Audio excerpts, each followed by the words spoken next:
ഇപ്പോൾ എല്ലാ ബിസിനസ്സുകാരും യൂസ് ചെയ്യുന്ന വാട്സപ്പിൻ്റെ ആപ്ലിക്കേഷനാണ് വാട്സപ്പ് ബിസിനസ്, അതിൽ സംശയമൊന്നുമില്ല. പക്ഷേ ആ വാട്സപ്പ് ബിസിനസ്സിലുള്ള എല്ലാ ഓപ്ഷൻസുകളും ബിസിനസ്സുകാർ യൂസ് ചെയ്യുന്നുണ്ടോ? ഒരു 30% ഓപ്ഷൻസുകളും അല്ലെങ്കിൽ 30% അതിൻ്റെ വാട്സപ്പ് ബിസിനസ്സിൻ്റെതായിട്ടുള്ള ഫീച്ചേഴ്സും ബിസിനസ്സുകാർ യൂസ് ചെയ്യുന്നില്ല എന്നുള്ളതാണ്, അല്ലെങ്കിൽ ഒരു 30% മാത്രമേ യൂസ് ചെയ്യുന്നുള്ളൂ എന്നുള്ളതാണ് സത്യം.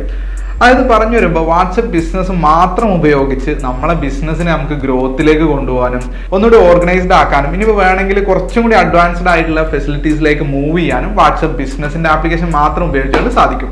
അപ്പോൾ വാട്സപ്പ് ബിസിനസിന്റെ ഫീച്ചേഴ്സിലുള്ള ഏറ്റവും വലിയൊരു ഫീച്ചറാണ് പ്രൊഫൈൽ സെറ്റ് ചെയ്യുക എന്ന് പറയുന്നത്. എല്ലാവരും അത് യൂസ് ചെയ്യുന്നുണ്ടോ? നിങ്ങൾ തന്നെ നിങ്ങളെ പ്രൊഫൈൽ ഒന്ന് നോക്കി നോക്കി, നിങ്ങളെ ബിസിനസിന്റെ പ്രൊഫൈൽ എങ്ങനെയാണ് അത് സെറ്റ് ചെയ്തിട്ടുള്ളത് എന്നുള്ളത്.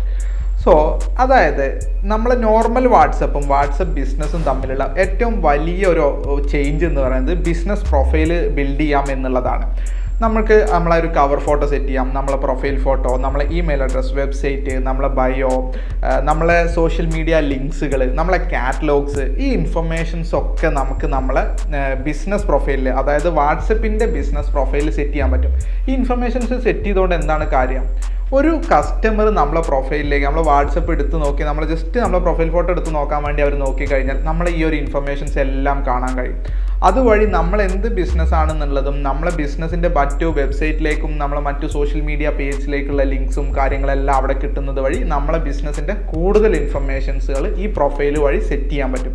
100% ഫ്രീ ആയിട്ടാണ് നമുക്ക് ഈ ഒരു പ്രൊഫൈൽ സെറ്റിംഗ് അവൈലബിൾ ആയിട്ടുള്ളത്. സോ ഇത് പലരും ഉപയോഗിക്കാത്ത ഒരു സംഭവമാണ്. അടുത്ത കൂടുതൽ ആൾക്കാർ ഉപയോഗിക്കാത്ത ഒരു ഓപ്ഷനാണ് ലേബൽ എന്ന് പറയുന്ന ഒരു ഓപ്ഷൻ. ലേബൽ എന്ന് പറയുന്ന ഒരു ഓപ്ഷൻ നമ്മളുടെ വാട്സപ്പിനെ നമുക്കൊരു CRM സോഫ്റ്റ്വെയറിൻ്റെ ഒരു വർക്കിംഗ് ലെവലിലേക്ക് വരെ വർക്ക് ചെയ്യിപ്പിക്കാൻ പറ്റുന്ന ഒരു സംഭവമാണ്. അതായത് നമുക്ക് അതിൽ ലേബൽസ് എന്നുള്ള സെറ്റിങ്സിൽ പോയി കഴിഞ്ഞാൽ ലേബൽസ് എന്നുള്ള ഒരു ഓപ്ഷൻ കാണാൻ പറ്റും. അതിൽ നമുക്ക് ഒരുപാട് ലേബൽസുകൾ കസ്റ്റമായിട്ട് ക്രിയേറ്റ് ചെയ്യാൻ പറ്റും. ഇപ്പോൾ ഫോർ എക്സാമ്പിൾ പുതിയൊരു കസ്റ്റമർ വരികയാണെങ്കിൽ അല്ലെങ്കിൽ പുതിയൊരു ഓർഡർ വരികയാണെങ്കിൽ ന്യൂ ഓർഡർ എന്നുള്ള ഒരു ലേബൽ ക്രിയേറ്റ് ചെയ്യാം.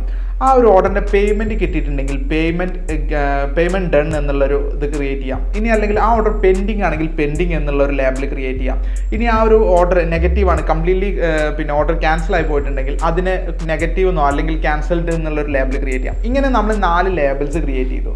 അപ്പോൾ പുതിയൊരു കസ്റ്റമർ അല്ലെങ്കിൽ പുതിയൊരു ഓർഡർ വരുമ്പോൾ തന്നെ ആ ഒരു ചാറ്റിനെ നേരെ ആ ഒരു ലേബലിലേക്ക് ആക്കി കഴിഞ്ഞാൽ പിന്നീട് ആ ഒരു ലേബൽ ഫിൽട്ടർ ചെയ്തിട്ട്, അതായത് ന്യൂ കസ്റ്റമർ ന്യൂ പേയ്മെൻറ്റ് അല്ലെങ്കിൽ പേയ്മെൻറ്റ് ഡൺ എന്നുള്ളൊരു ലേബൽ എടുത്തിട്ട് നമുക്ക് ആ ഒരു കംപ്ലീറ്റ് ചാറ്റ്സിന് നമുക്ക് സെപ്പറേറ്റ് ബ്രോഡ്കാസ്റ്റ് ക്രിയേറ്റ് ചെയ്ത് അവർക്ക് സെപ്പറേറ്റ് മെസ്സേജ് അയക്കാം. അതുപോലെ തന്നെ ആ ഒരു ചാറ്റ് സംസാരിക്കുന്ന സമയത്ത് നമ്മളുടെ ടെലികോളർക്ക് അവർ എന്ത് ആക്ടിവിറ്റിയിലാണ് ഏത് സ്റ്റാറ്റസിലാണ് നിൽക്കുന്നത് എന്നുള്ളത് മനസ്സിലാക്കിയിട്ട് അവരായിട്ട് ആ രൂപത്തിൽ കമ്മ്യൂണിക്കേറ്റ് ചെയ്യാൻ സാധിക്കും. സോ ലേബൽസ് എന്നുള്ളത് വളരെ ഇമ്പോർട്ടൻ്റ് ആയിട്ടുള്ള വാട്സപ്പ് ബിസിനസ്സിലുള്ള ഒരു ഓപ്ഷനാണ്.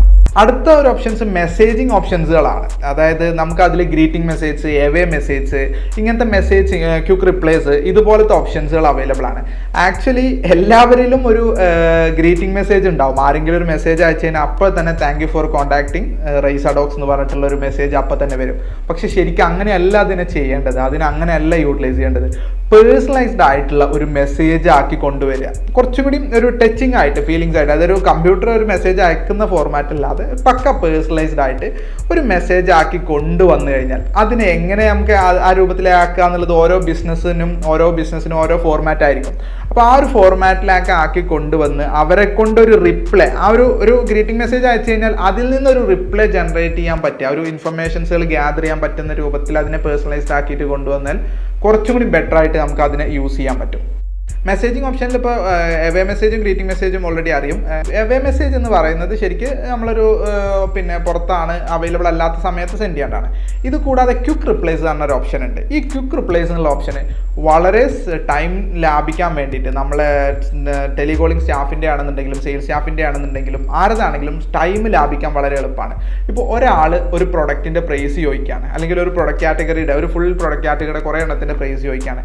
നമ്മളൊരു ഓൾറെഡി ഒരു ക്വിക്ക് റിപ്ലൈ അവിടെ സെറ്റ് ചെയ്ത് വെക്കുകയാണ്. ഇന്ന പ്രൊഡക്റ്റ് ജസ്റ്റ് സ്ലാഷ് ഇട്ടിട്ട് പ്രൊഡക്റ്റ് പ്രൈസ് എന്ന് അടിച്ചു കഴിഞ്ഞാൽ ആ കംപ്ലീറ്റ് പ്രൊഡക്റ്റ് പ്രൈസുകൾ വരുന്നൊരു ഓപ്ഷൻ നമ്മൾ എനേബിൾ ചെയ്ത് വെക്കുകയാണെന്നുണ്ടെങ്കിൽ ഏറ്റവും വളരെ ഈസി ആയിട്ട് വളരെ ടൈം കുറഞ്ഞുകൊണ്ട് ആ പ്രൊഡക്റ്റിൻ്റെ ഡീറ്റെയിൽസുകൾ അവർക്ക് എത്താൻ സാധിക്കും. അതുപോലെ തന്നെ നമ്മളെ കമ്പനിയുടെ ലൊക്കേഷൻ, ബിസിനസ്സിൻ്റെ ലൊക്കേഷൻ നമുക്ക് സെറ്റ് ചെയ്ത് വെക്കാം, കോൺടാക്ട് അഡ്രസ്സുകൾ സെറ്റ് ചെയ്ത് വെക്കാം. അങ്ങനെ ഒരുപാട് നമുക്ക് റിപ്പീറ്റഡ് ആയിട്ട് സെൻഡ് ചെയ്യേണ്ടി വരുന്ന എല്ലാ ഡാറ്റാസും ക്വിക്ക് റിപ്ലൈസിൽ സെറ്റ് ചെയ്ത് ഷോർട്ട് കോഡ് സെറ്റ് ചെയ്ത് വെച്ചാൽ വളരെ ഈസി ആയിട്ട് സെൻഡ് ചെയ്യാൻ പറ്റും. ടൈം ലാഭിക്കാൻ ഈ ക്വിക്ക് റീപ്ലേസുകൾ വളരെ ഹെൽപ്ഫുള്ളാണ്.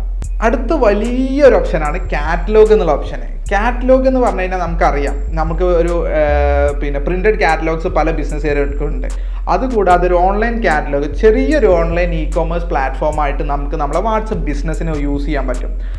അതായത് നമ്മുടെ പ്രൊഡക്റ്റ് സർവീസിനെ നമുക്ക് നമ്മൾ എത്ര പ്രൊഡക്ട്സ് ഉണ്ടെങ്കിലും ആ പ്രൊഡക്ട്സിനെയും സർവീസിനെയും കാറ്റഗറൈസ് ചെയ്തിട്ട് കാറ്റലോഗ്സ് ആക്കിയിട്ട് നമുക്ക് നമ്മളെ വാട്സപ്പ് പ്രൊഫൈലിൽ നമുക്ക് സെറ്റ് ചെയ്യാം, കാറ്റലോഗ്സ് എന്നുള്ള ഓപ്ഷനിൽ. ഇതുവഴി അയാൾക്ക് നമ്മളെ പ്രൊഡക്റ്റുകൾ ഡയറക്റ്റ് അതിലൂടെ ഓർഡർ ചെയ്യാനും അല്ലെങ്കിൽ അതിൻ്റെ ഡീറ്റെയിൽസുകൾ എടുത്തിട്ട് നമുക്ക് വാട്സപ്പിലൂടെ മെസ്സേജ് ചെയ്തിട്ട് അതിനെ സെയിൽസിലേക്ക് എത്തിക്കാനും പറ്റും. അപ്പോൾ ഇങ്ങനെ കുറേ ഓപ്ഷൻസുകൾ വാട്സപ്പ് ബിസിനസ്സിൽ ഒളിഞ്ഞിടക്കുന്നുണ്ട്. ഞാൻ ഏറ്റവും ഫാസ്റ്റായിട്ട് ഏറ്റവും സിമ്പിളായിട്ട് നിങ്ങൾ ഓണായിട്ട് തന്നെ ഇത് ട്രൈ ചെയ്ത് നോക്കുക, ഇത് എന്താണ് ഓപ്ഷൻസ് എന്ന് ട്രൈ ചെയ്ത് നോക്കുക എന്നുള്ളതാണ് നിങ്ങൾ ഏറ്റവും ഫാസ്റ്റായിട്ട് ചെയ്യേണ്ടത്.